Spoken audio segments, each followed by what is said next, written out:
పీఠాపురం ప్రభుత్వ ఆసుపత్రిలో ఉద్యోగం ఇప్పిస్తానని ఇద్దరు వ్యక్తులు తనను మోసం చేసి 2,40,000 తీసుకున్నారని బాధితురాలు అరుణ్ కుమారి జిల్లా పోలీస్ కార్యాలయంలో ఫిర్యాదు చేశారు. ఈ సందర్భంగా ఆమె మాట్లాడుతూ ప్రభుత్వ ఆసుపత్రిలో ఉద్యోగం ఇస్తానని ఇద్దరు వ్యక్తులు మా దగ్గర 2,40,000 రూపాయలు తీసుకున్నారని, సంవత్సరం 9 నెలలైనా నేటికి ఉద్యోగం రాలేదని అన్నారు. కనీసం తమ డబ్బులైనా తమకు ఇచ్చేయాలని అడిగినా స్పందించకపోవడంతో జిల్లా పోలీస్ కార్యాలయంలో ఫిర్యాదు అందజేస్తున్నట్లు తెలిపారు. తన భర్త లారీ డ్రైవర్ అని, ఏ రోజుకు ఆ రోజు లారీ మీద వెళ్తేనే డబ్బులు వస్తాయని ఆవేదన వ్యక్తం చేశారు. జిఎన్ఎం చదువుకున్న తనను పీఠాపురం గవర్నమెంట్ హాస్పిటల్లో నర్సు ఉద్యోగం ఇప్పిస్తానంటూ చిత్రాడ గ్రామానికి చెందిన మడక శ్రీనివాస్, ఏళ్ల మధులు నమ్మబలికి మోసం చేశారని, డబ్బులు అడిగితే దిక్కున్న చోట చెప్పుకో అంటూ దుర్భాషలాడుతూ బెదిరిస్తున్నారని ఆరోపించారు. ఇప్పటికైనా జిల్లా పోలీస్ ఉన్నతాధికారులు స్పందించి వారిపై కేసు నమోదు చేసి తమకు న్యాయం చేయాలని కోరుతున్నారు. ఇలా కాకినాడ వచ్చాయండి ఎస్పీ ఆఫీస్కి. ఇలా కంప్లైంట్ వద్దని నాకు మా ఊరు ఇద్దరు వ్యక్తులు వేల మధు అని ఒకడని, మనకి శ్రీని ఒకడని, ఇలా జిఎన్ఎం పోస్ట్ ఉంది పిఠాపురాన్ని, నువ్వు డబ్బులు కడితే నీకు పోస్ట్ ఇప్పించానని నమ్మించి నెలలో వస్తుందని ఎలక్షన్ నెలకొండగా కట్టించారండి వైఎస్ఆర్సీపీ తరపులో. మాకు డబ్బులు ఇచ్చి 2,40,000 వాటిలో 4 విధాలుగా కట్టించారండి. నెలలో డబ్బులు అయితే కట్టాను కానీ జాబ్ వరకు ఇప్పుడు వచ్చి రెస్పాండ్ లేదండి. చిత్రాడండి అయింది, మడక శ్రీనివాస్ అని, వేల మధు అని చిత్రాడండి అయింది, మాది చిత్రాడండి. ఇలా మాది పిఠాపురం మండలం. నమస్కారం అండి, నా పేరు మూనూరు అరుణ్ కుమార్ అండి. మా హస్బెండ్ పేరు మూనూరు దుర్గా ప్రసాద్ అండి. నాకు 2 పిల్లలు ఉన్నారండి. నేను జిఎన్ఎం చేశానండి.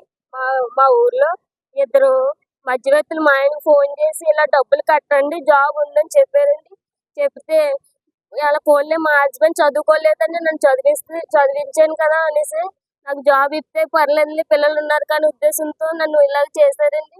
2,40,000 కట్టించుకుని మాకు ఇలాగ అన్యాయం చేశారండి. మాకు ఇల్లు లేదండి, అద్దెంట్లో ఉండి అప్పు చేసి కడుతున్నామండి. మేము ఎంత నరకం అనిపిస్తామండి.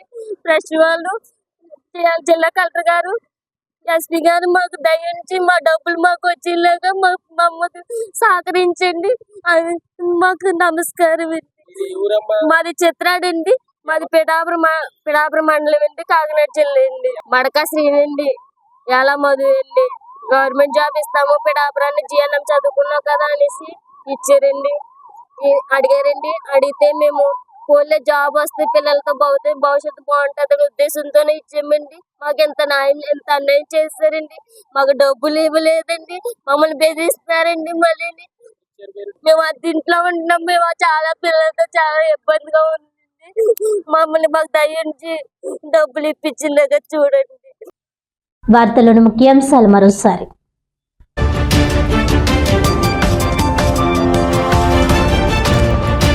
నూట 20 సంవత్సరాల చరిత్ర కలిగిన Pithapuram Andhra baptist saint Mary చర్చ్లో ఘనంగా చిన్నారుల క్రిస్మస్ వేడుకలు.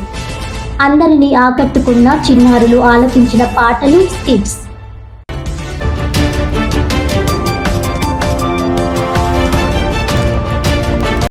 ప్రభుత్వ ఆసుపత్రిలో ఉద్యోగం ఇప్పిస్తానని పీఠాపురంకి 2 వ్యక్తులు మోసం.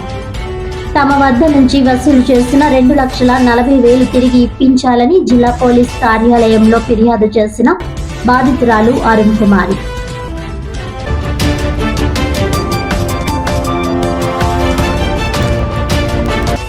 కాకినాడ మున్సిపల్ కార్పొరేషన్ కార్యాలయంలో నిర్వహించిన ప్రజా ఫిర్యాదుల స్వీకరణ కార్యక్రమంలో పాల్గొన్న సిటీ ఎమ్మెల్యే వనమాడి కొండబాబు.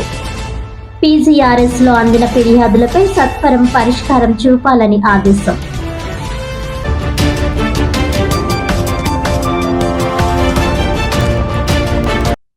ఈనాటి వార్తలు ఇంతటితో సమాప్తం. తిరిగి వచ్చే బులెటిన్లో మళ్ళీ కలుద్దాం. అంతవరకు సెలవు. నమస్కారం.